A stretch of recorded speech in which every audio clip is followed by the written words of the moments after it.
What's this? You folks need to turn around. Pretty bad accident up ahead. Anything we can do? You a doctor or something? Or something.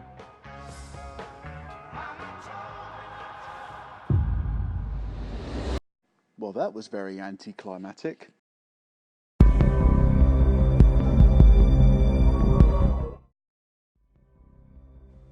Right, where to start? I didn't do too much research on Annabelle Comes Home because I knew what I was getting into. If any of you have seen Conjuring 1, Conjuring 2, anything from the Conjuring universe, you know that it's going to be full of jump scares, some really dark, twisted evil presence going on, and probably a lot of gore to tag along with it.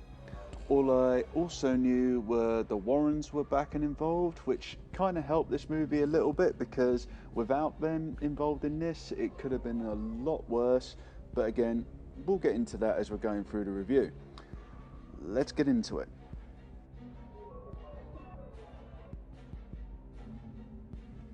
You know what? I feel really let down by this movie, and I'll tell you why. The first one was amazing. I thought it captured the suspense and generally the possessed doll very well. It actually genuinely had me terrified of ever owning a doll from a very old era. Just out of sheer morbid curiosity, I'm not even going to tempt that kind of spiritual demon presence in the living doll. But yeah, there were some parts in this movie that were building up, and then when it actually kicked in what it was building up to, you were like, oh okay, so okay, well fair enough. And the one thing that I get really frustrated with in a lot of modern day horrors is they choose CGI effects over practical effects, and there was one particular demon that I was looking forward to seeing in this movie, and when it actually appeared I was like, oh come on, no, this is the Thing prequel all over again, where it all just looks, well, it's not supposed to look real, isn't it? But if you're comparing it to something like the John Carpenter Thing or American Werewolf in London, those practical effects were genuinely quite terrifying. And on the plus side, it's actually set in the Warrens' house where all the possessed items are. So yeah, I mean, if anything was going to go down, you knew that every other possessed item in the house that they might have would be joining together and basically creating this very screwed up 1 to 2 hours worth of horror.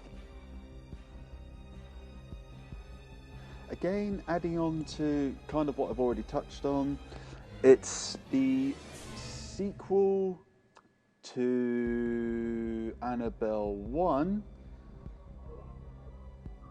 but there's no prequel as such tie-ins to this. No, I'm convinced it is definitely a true sequel to the first one, whereas the second one was how it all happened, and then it tied in beautifully with how it tied in with the first one. But yeah, so direct sequel to the first one. It basically kicks off when the Warrens have actually taken the doll away and they've locked it away in their private cellar of all possessed items and lovely items that I'm sure we'd all like to own one day as a horror fan, but no. And yeah, so that's where it happens. The Warrens then get called away to another case, and their child is left at home with the babysitters. And of course, this is just a generic horror thing now. Someone's going to do something stupid, which they know they shouldn't be doing, and then they effectively unleash hell in the house, or some demonic spirit, in this case with Annabelle, who's just out to possess another child, another soul, etc, etc. Now, the good thing about this is they touch on a few demons that have come up in a lot of literature, or that you may have heard in some of the reports on the actual Warren files. So that part of it I did really enjoy. That was actually pretty good. But yeah, so that is basically what the film is about. Annabelle gets loose, which was inevitably going to happen anyway. And then, yeah, without spoiling it, it just becomes a major possessed era of the film. And yeah, that's pretty much it. Out of all 3 Annabelle films, I'd say that this was the least gory of the 3. For this film, they were focusing purely on suspense and terror. And, I mean, don't get me wrong, there's a couple of scenes where blood just appears or gushes out of nowhere for effect, but no, it's really not that gory at all.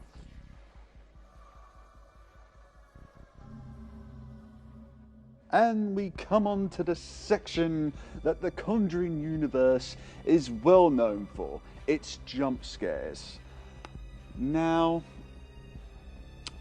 is the movie very jump scary? Yes, it is. But is it predictable jump scares? Yes and no.